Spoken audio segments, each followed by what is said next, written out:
What is up, guys? Today we're going to be comparing the Galaxy A51 to the LG G7 ThinQ. So very interesting comparison. The Galaxy A51 is $300 and you can find the G7 for around $200, which is very interesting as well. So you're getting a lot with both these phones actually at this price point. So let's see which one is best for you. Alright, so hardware wise, these are two very good looking phones in my opinion. So on the A51 you have a plastic back, but it still has a premium feel to it, and you have the kind of trendy 2020 camera setup here. Reminds me of the iPhone and Pixel, like I said in previous videos. Very psychedelic color on the back, looks really beautiful in person, Samsung branding.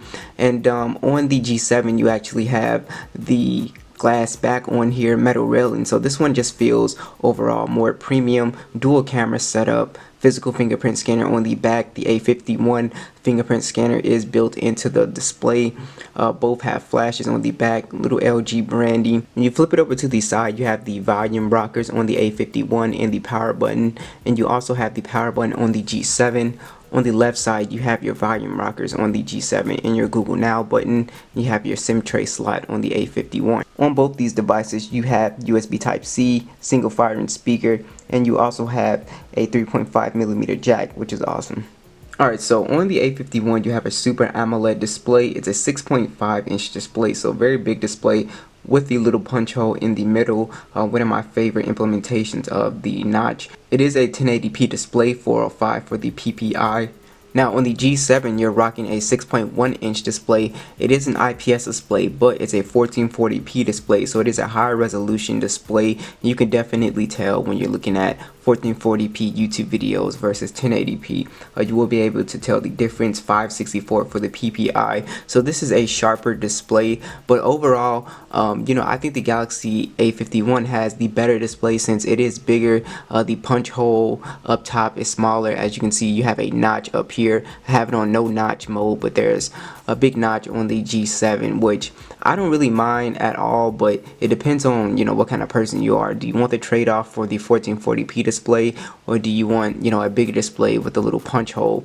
So it just depends on what you're going for. The colors are definitely more accurate on the Super AMOLED display. So as you can see, both displays look really good. Like I said, the A51 is definitely more color accurate, but you also have that notch on the G7, but on the G7 you have 1440p, so it actually looks sharper. So it really comes down to what you're looking for. Do you want a higher res display, or do you want a bigger display? So that's really what this is coming down to. Alright guys, let's go ahead and check out these speakers, starting with the A51.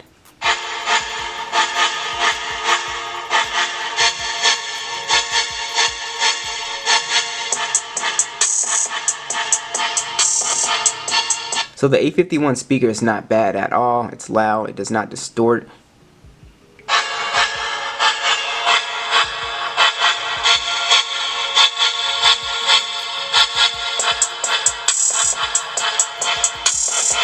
Now the G7 is slightly louder and does give off a fuller sound, so if you're going for a phone with a really good speaker, then the G7 is the way to go. Alright, so let's talk about some more specs. So the G7 is IP68 dust and water resistant. You can get this phone wet and it will not break instantly. The A51 is not.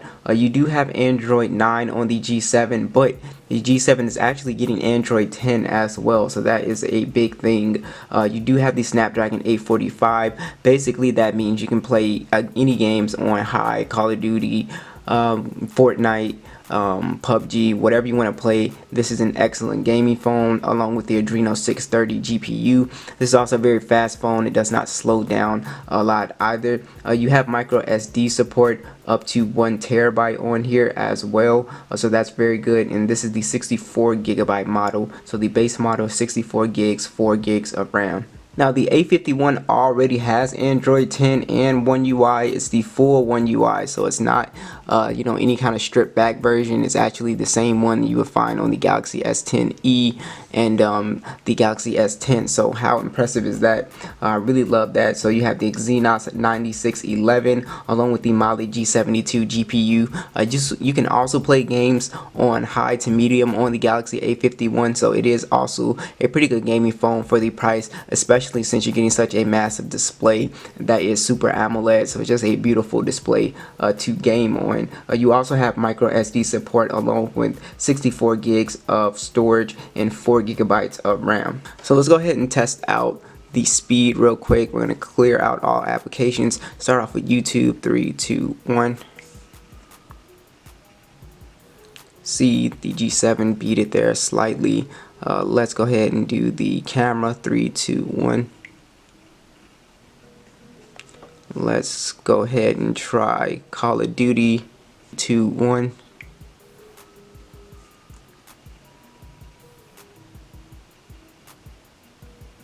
So like I said, both these phones are pretty fast phones, so I wouldn't really worry about speed and it lagging because these are pretty dependable so far.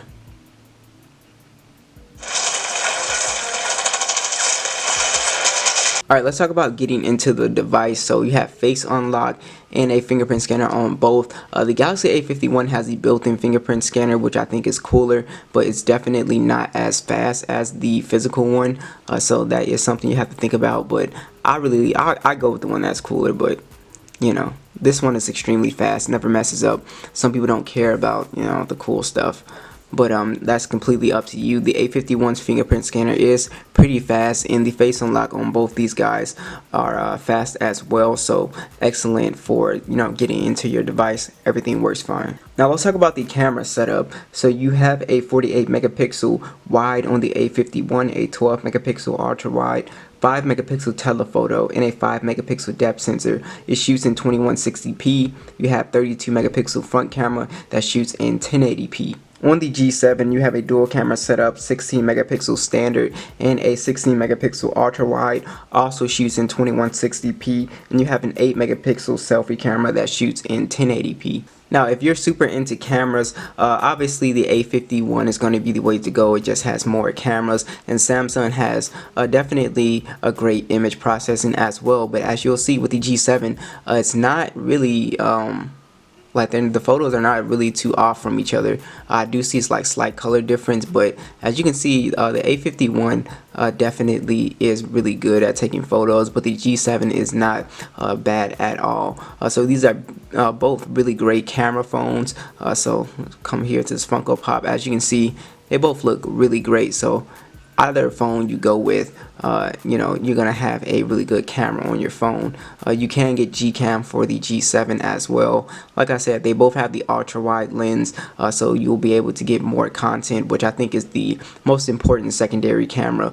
A lot of people like the depth sensor or whatever, but I really love when phones have that ultra wide lens. Both of these phones have NFC for mobile payments, which is great as well. On the Galaxy A51, you have a 4000 milliamp battery with 15 watt fast charging, and the battery life is amazing on here thanks to Android 10 and One UI.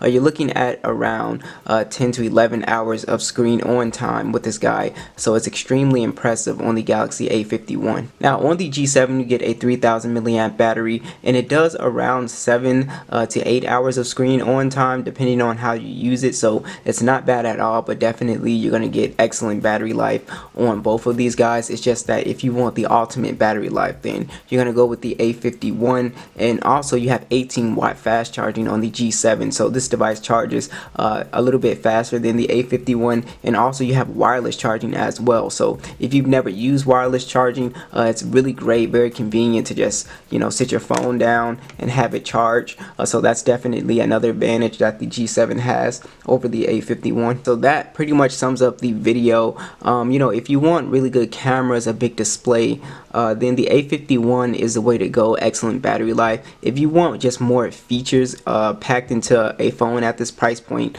you can't beat the G7. It's IP rated, wireless charging. You have really good cameras on here as well, and also the premium design 1440p display. So as you can see, interesting trade-offs here that I'm going over. So think about it, let me know what you guys think, which one would you pick up and for what reasons, and I'll catch you guys in the next one.